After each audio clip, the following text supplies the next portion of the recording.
फाल्गुन अमावस्या के दिन छत्रपति संभाजी महाराज को औरंगजेब ने तुलापुर स्थित में उनकी हत्या कर दी थी और ठीक अगले दिन उन्होंने इस हत्या के प्रतीक के रूप में पूरे महाराष्ट्र में गुड़ी स्थापित करने का आदेश दिया। औरंगजेब के आदेशानुसार संभाजी महाराज की हत्या का प्रतीक गुड़ी स्थापित की गई, जिसमें गुड़ी पर उल्टा लटका हुआ तांबा संभाजी महाराज के सिर का प्रतिनिधित्व करता है। लोगों को ऐसी गुड़ी खड़ी करनी पड़ती थी और बाद में यह परंपरा पूरे महाराष्ट्र में लोकप्रिय हो गई। ब्राह्मणों ने इस परंपरा को लोकप्रिय बनाने में औरंगजेब की मदद की और कुछ लोग व्हाट्सएप, फेसबुक, यूट्यूब के जरिए ऐसी कहानियां फैला रहे हैं। तो आज के वीडियो में हम देखेंगे कि क्या वो कह रहे वह सच है। अगर यह सच नहीं है तो आइए इस झूठ का पूरा पर्दाफाश करते हैं। लेकिन उससे पहले आइए जानते हैं गुड़ी पाड़वा का इतिहास। हमारे यहाँ यह परंपरा भी है कि जब भी किसी घटना का उल्लेख किया जाता है तो उसके इतिहास का भी उल्लेख किया जाता है। हम जब भी किसी किताब में पढ़ते हैं तो यह पढ़ते हैं कि छत्रपति शिवाजी महाराज का जन्म 19 फरवरी 1630 को हुआ था और साथ ही यह भी लिखा होता है कि उनका जन्म फाल्गुन माह में हुआ था और उस दिन शक तृतीय 1551 था। क्योंकि आज की तिथि 30 मार्च 2025 है, आज का शक फाल्गुन कृष्ण द्वादशी शक है। संक्षेप में कहे तो हर घटना के बारे में हमें जो शक कहते हैं वह एक तरह का भारतीय कैलेंडर है और यह कैलेंडर आज से कम 1945 साल पुराना है। जिस तरह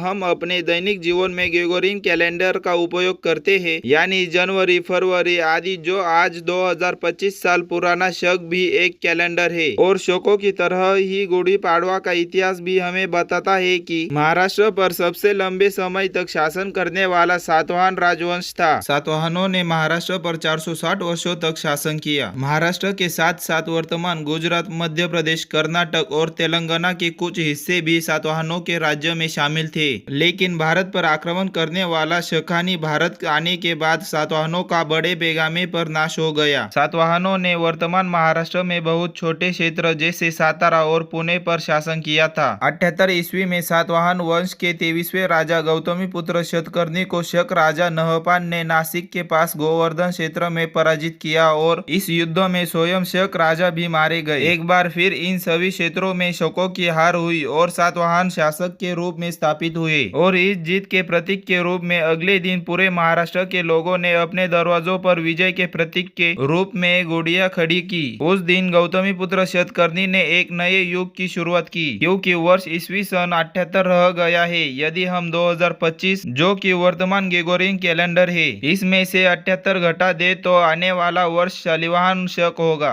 यह गुड़ी एक प्रकार की विजय ध्वज है। इस गुड़ी पर तांबे और नीम की फांदी, साड़ी या रंगी बिरंगी कपड़ा सभी भारत की कृषि संस्कृति के प्रतीक है। अर्थात पहला शक उस दिन शुरू हुआ जिस दिन गौतमीपुत्र शतकर्णी ने नहपान को हराया था, अर्थात नया वर्ष शुरू हुआ और यह सिलसिला अब तक चलता आ रहा है। 1945 वह वर्ष है जो बीत चुका है और 2 दिन बाद पाड़वा के दिन संवत्सर 1946 यानी शक प्रारंभ हो जाएगा। यानी हम अपने घरों में गुड़िया स्थापित करके और पुरम पोड़ी बनाकर जश्न मनाएंगे और आगामी गुड़ी पाड़वा त्योहार कम से कम 1945 साल पुराना है। व्हाट्सएप पर मैसेज पढ़कर, यूट्यूब पर वीडियो देखकर संभाजी महाराज के बारे में भावुक होकर हमारी संस्कृति को रोकना नहीं है। इस महत्वपूर्ण त्योहार को मनाना आवश्यक है। अगर हम औरंगजेब की बात करें तो वह भारत का दुश्मन था। उसने भारतीय कैलेंडर के अनुसार कुछ भी नहीं किया। अगर हम संभाजी महाराज की हत्या की बात करें तो उन्होंने कम से कम 8 दिन पहले ही संभाजी महाराज की हत्या का आदेश दिया था, अर्थात फाल्गुन कृष्ण सप्तमी को उन्हें कुछ दिनों तक यातनाएं दी गई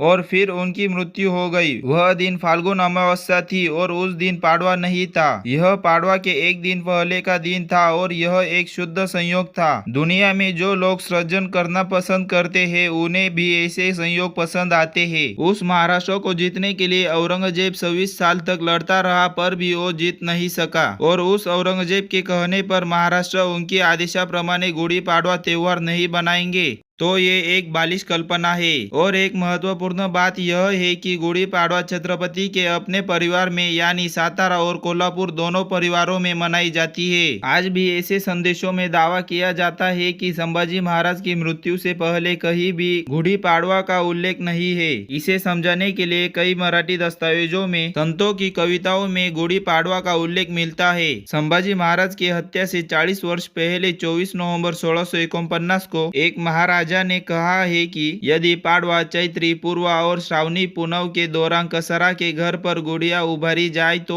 वह पारिवारिक अनुष्ठान किए जाए तो उचित आयफल की प्राप्ति होगी। कहा जाता है कि संभाजी महाराज की मृत्यु से लगभग 400 वर्ष पूर्व ज्ञानोबा माउली ने भी अपने ज्ञानेश्वरी में गुड़ी का उल्लेख किया है।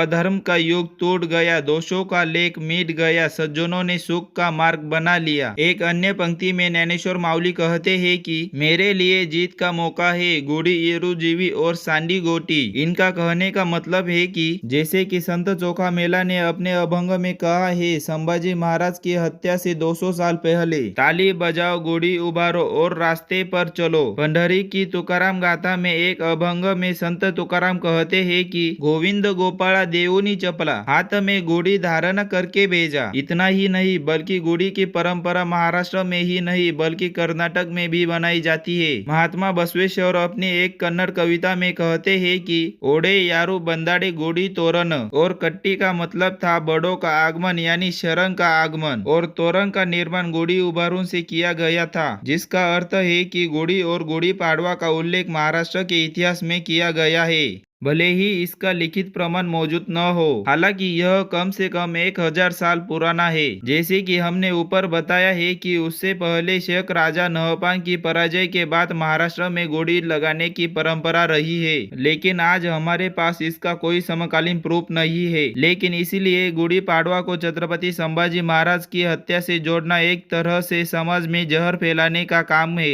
लेकिन व्हाट्सएप, फेसबुक और यूट्यूब पर झूठे संदेश पढ़कर और वीडियो देखकर अपनी संस्कृति को अस्वीकार करना हमारे लिए बहुत गलत है। इसीलिए आइए हम इस पाड़वा को झूठा होने से बचाते हैं और हमारी संस्कृति को जिंदा रखते हैं। कृपया इस वीडियो को व्हाट्सएप, फेसबुक और अन्य स्थानों पर शेयर करें, क्योंकि जहां भी झूठे संदेश प्रसारित हो रहे हैं उधर यह सत्य संदेश भी उन तक पहुंचना चाहिए। अगर आपको वीडियो पसंद आए तो इसे लाइक करें, चैनल को सब्सक्राइब करें। तो फिर मिलेंगे अगले वीडियो में, तब तक के लिए धन्यवाद।